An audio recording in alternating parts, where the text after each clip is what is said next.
your weekly calendar looks now, and do the same for your team members.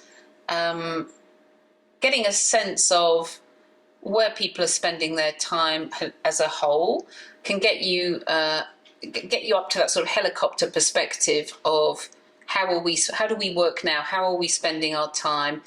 Are there any kind of legacy bits left over from that sort of action stations pandemic working that are helpful or that are no longer helpful, and that we can question and change?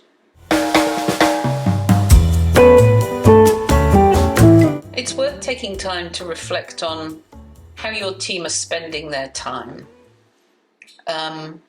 You may not see them day to day because, they might be they're probably working in a hybrid, flexible mode. So having an understanding of the way they work, what's occupying their time, what affects their availability, how that's communicated with the team, all of these things are worth working through individually and then working through as a team, so that collectively you've got a sense of what's the best way for you all to work together.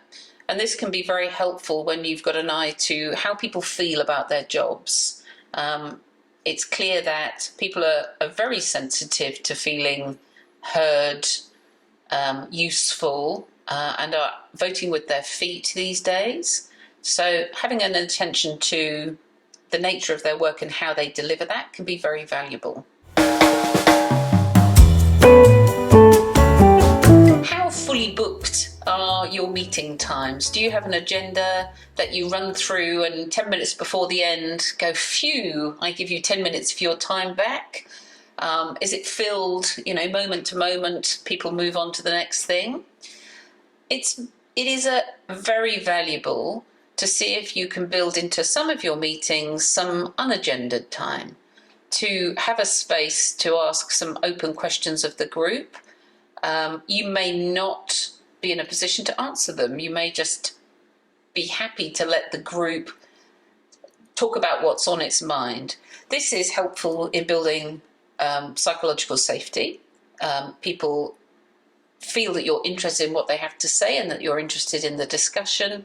And it can also bring to the surface stuff that perhaps you might not be aware of, that you hadn't spotted, because obviously you have a job to do and you're pretty busy doing your own thing. So that serendipitous time, the old water cooler thing, this can give you a way to build some of that back into some of your meetings.